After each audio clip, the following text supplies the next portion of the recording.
دوستو بگ سوچو میں خوش آمدید۔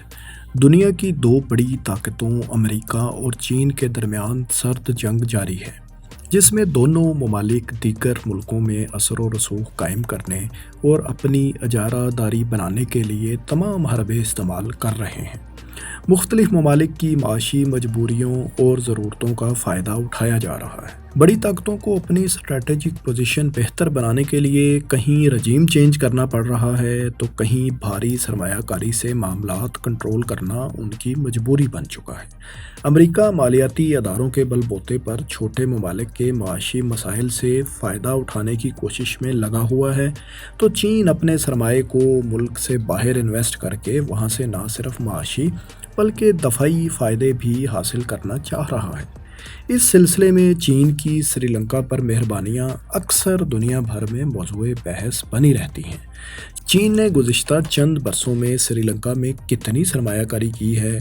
امریکہ اور بھارت اس سے پریشان آخر کیوں ہیں؟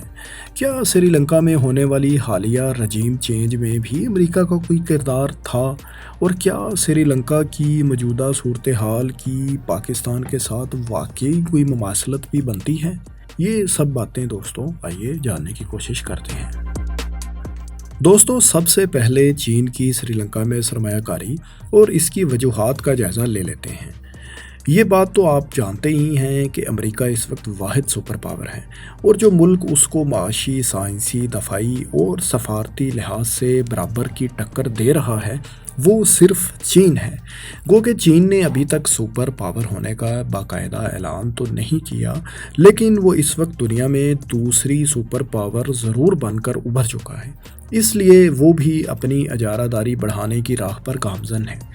اس سلسلے میں سری لنکا اس کا اہم ہدف بن چکا ہے۔ زمینی راستہ اگر اختیار کیا جائے تو سری لنکا چین سے لگ بھگ 9,500 کلومیٹر دور بحر ہند میں واقع ایک جزیرہ ہے، اور بھارت اس کا قریب ترین ہمسایہ ہے۔ دوسری جانب فضائی رابطہ اگر کرنا ہو تو نقشے پر سری لنکا چین سے تقریباً 4,000 کلومیٹر کی دوری پر نظر آتا ہے۔ سری لنکا کا کل رقبہ 65,000 مربع کلومیٹر سے زائد ہے، جبکہ آبادی 2.25 کروڑ افراد کے قریب ہے۔ اس کا شمار دنیا کے ترقی پذیر ممالک میں ہوتا ہے، اور اسے ترقی کی منازل طے کرنے کے لیے ابھی لمبا سفر طے کرنا ہے۔ شاید اسی وجہ سے اس کی چین سے قربتیں بڑھ رہی ہیں۔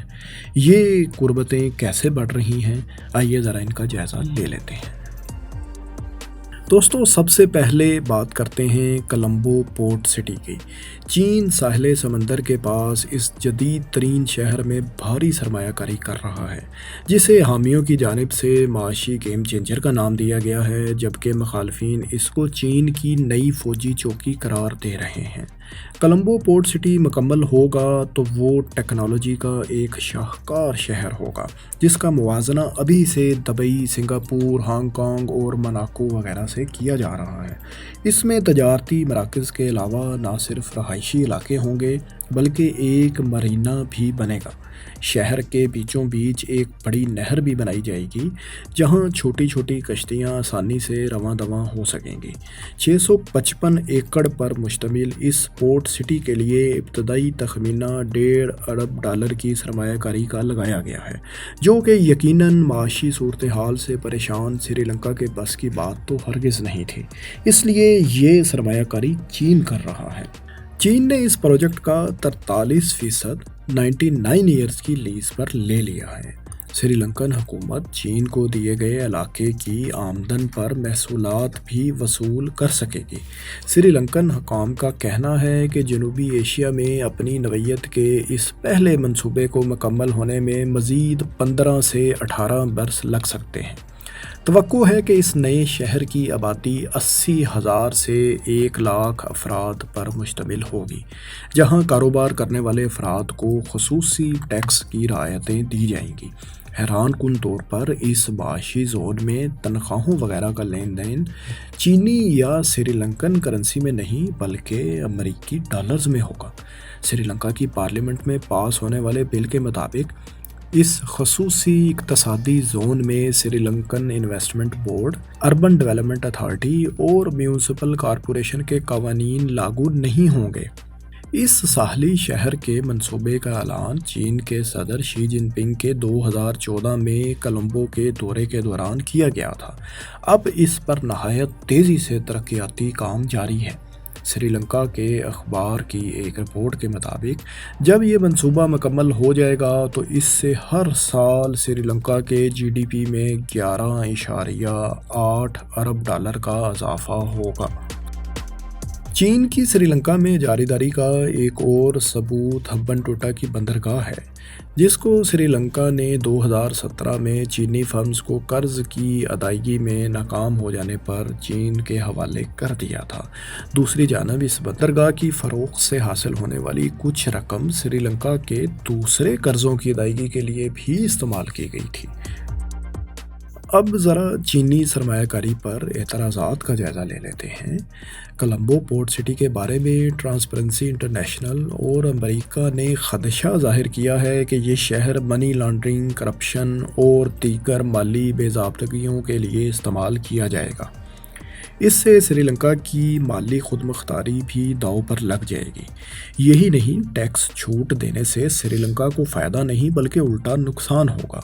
ایک طرف امریکہ کو کولمبو پورٹ سٹی سے مسائل ہیں تو دوسری طرف بھارت کو بھی یہ خدشہ ہے کہ اس شہر کا مقصد ملٹی نیشنل کمپنیز کو بھارت سے نکالنا ہوگا، جس سے بھارت میں سرمایہ کاری اور ملازمت کے مواقع کم ہو جائیں گے۔ دوستو، امریکہ اور بھارت ہمبن ٹوٹا کی بندرگاہ چین کے پاس جانے پر بھی کافی نالاں ہیں۔ ان کے مبصرین الزام لگاتے ہیں کہ چین پہلے غریب ممالک کو معاشی جال میں پھنساتا ہے اور پھر ان کے قیمتی اثاثے اونے پونے داموں خرید کر قبضہ جما لیتا ہے، جیسے اس نے 2020 میں لاؤس کے ساتھ کیا تھا، جس نے دیوالیہ پن سے بچنے کے لیے نیشنل پاور گرڈ کا کچھ حصہ چین کو فروخت کر دیا تھا تاکہ چین اور لاؤس کو جوڑنے والے ریلوے نظام کے لیے فنڈز کا انتظام کیا جا سکے۔ دوسری جانب ہمبن ٹوٹا پر چینی کنٹرول بھارت کو ایک آنکھ بھی نہیں بھا رہا، اور یہ تنازع یوان وانگ 5 بحری جہاز کی وجہ سے مزید شدت اختیار کر گیا۔ یہ جہاز میزائلوں اور راکٹوں کی لانچنگ اور ٹریکنگ میں معاونت کے لیے ایک انتہائی زبردست اور جدید سسٹم سے لیس ہے۔ 200 میٹر سے بھی لمبا اور 25 میٹر چوڑے اس جہاز کی نگرانی کی رینج 750 مربع کلومیٹر سے بھی زیادہ ہے۔ چین کے پاس ایسے 7 اور بحری جہاز بھی ہیں جو بحر الکاہل، بحر اوقیانوس اور بحر ہند سے چلنے کی صلاحیت رکھتے ہیں۔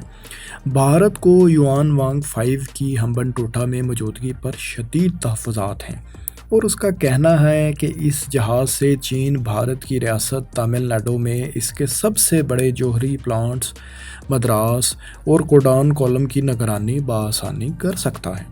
بھارت میں دفاعی تجزیہ کار تو یہاں تک کہہ رہے ہیں کہ یوان وانگ 5 جہاز کو بین البر اعظمی بیلسٹک میزائلوں کی لانچنگ تک کے لیے استعمال کیا جا سکتا ہے۔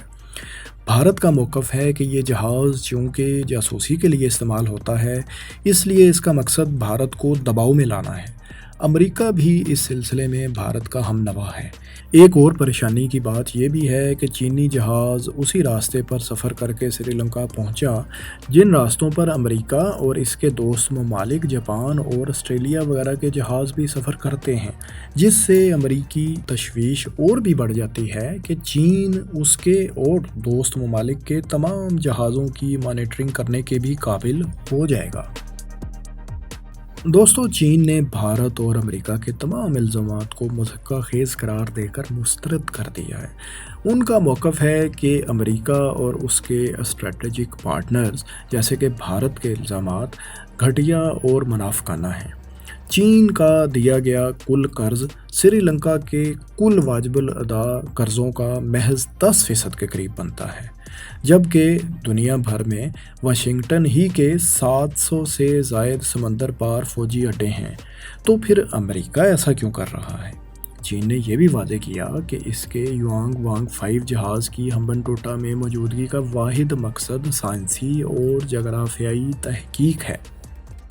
2020 سے مشرقی لداخ میں لائن آف ایکچوئل کنٹرول پر فوجی جھڑپ کے بعد سے چین اور بھارت کے تعلقات کافی خراب چلے آ رہے ہیں۔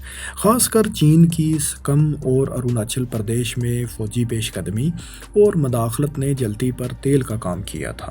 تاہم بھارت ایک ہی وقت میں پاکستان اور چین دونوں سے نہیں لڑ سکتا، جس کی وجہ سے وہ دباؤ میں ہے اور چین اس پر دباؤ میں مزید اضافہ کرتا چلا آ رہا ہے۔ ایک طرف چین سری لنکا میں بھاری سرمایہ کاری کے ذریعے معاشی طور پر کنٹرول مضبوط کرنا چاہ رہا ہے، تو دوسری طرف غربت اور دیگر معاشی مشکلات میں گھرا ہونے کے باوجود انڈیا بھی سری لنکا پر کرم نوازیوں میں پیش ہے۔ وہ بھی سری لنکا کو $4 ارب کا قرض دے رہا ہے، جو خوراک، ایندھن اور ادویات کی خریداری کے لیے استعمال ہوگا۔ ایک طرف چین اور سری لنکا کے لوگ بدھ مت کی وجہ سے ایک دوسرے کے قریب ہیں، تو دوسری طرف بھارت اور سری لنکا کے بھی صدیوں سے قریبی ثقافتی، مذہبی اور اقتصادی تعلقات ہیں۔ اس جزیرے پر رہنے والی اقلیتی تامل برادری جنوبی انڈیا کی ریاست تامل ناڈو کی آبادی کے ساتھ قریبی ثقافتی اور نسلی روابط رکھتی ہے۔ سری لنکا اور بھارت کے تعلقات اسی برادری کی وجہ سے خراب بھی رہے، کیونکہ 30 سال تک جاری رہنے والی سول وار کے دوران سری لنکا کا الزام تھا کہ بھارت نہ صرف تامل عسکریت پسندوں کی مدد کرتا ہے بلکہ انہیں پناہ بھی فراہم کرتا ہے۔ دوسری جانب سری لنکن مسلم آبادی اور سب سے بڑے نسلی گروہ سنہالا برادری بھی چین کی بجائے بھارت سے تعلقات بڑھانے کے زیادہ خواہاں ہیں اور ان سے مدد مانگنے کے بھی حامی ہیں۔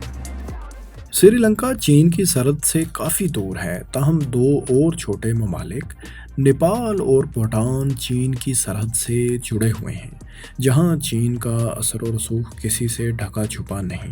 شمالی کوریا کو بھی چین کی واضح سرپرستی حاصل ہے، جبکہ چین پاکستان اور بنگلہ دیش میں بھی بھاری سرمایہ کاری کر رہا ہے۔ اس کا ہدف ان تمام ممالک کی بندرگاہیں بھی ہیں، کیونکہ وہ اپنی تجارتی اور دفاعی پوزیشن کو مزید مستحکم کرنا چاہتا ہے۔ سری لنکا بھی اس وقت قرضوں کے شدید دباؤ میں ہے۔ اس چھوٹے سے ملک کے بیرونی قرضے $50 ارب تک جا پہنچے ہیں، جبکہ چین اس کا سب سے بڑا قرض خواہ ہے۔ یہاں آپ کو یہ بھی بتا دیں کہ بعض ماہرین عالمی امور کے مطابق سری لنکا میں حالیہ سول وار کے پیچھے بھی امریکہ ہی کا ہاتھ ہے۔ سری لنکا کی حکومت نے $50 ارب کے غیر ملکی قرضوں کی وجہ سے ڈیفالٹ ہونے کا اعلان کر دیا، تو یہاں تک کہا گیا کہ یہ صورتحال امریکہ ہی کی پیدا کی ہوئی ہے، جس نے اسے چین سے تعلقات بہتر کرنے کی سزا دی ہے۔ سری لنکا کی صورتحال کو مسلسل پاکستان کی صورتحال سے بھی جوڑا جا رہا ہے، کیونکہ پاکستان میں بھی سری لنکا کی طرح گزشتہ چند مہینوں میں مہنگائی تیزی سے بڑھ رہی ہے۔ غیر ملکی قرضوں پر انحصار کی پالیسی کی وجہ سے معاشی عدم استحکام بھی ہے اور عام آدمی کا حکومت پر اعتماد اٹھتا چلا جا رہا ہے۔ سری لنکا میں صرف 2 سال میں زر مبادلہ کے ذخائر میں 70% کمی ہوئی اور وہ قرضوں کی قسطیں ادا کرنے کے قابل بھی نہیں رہا۔ اسی طرح پاکستان میں بھی چند ماہ میں زر مبادلہ کے ذخائر تیزی سے گرے ہیں۔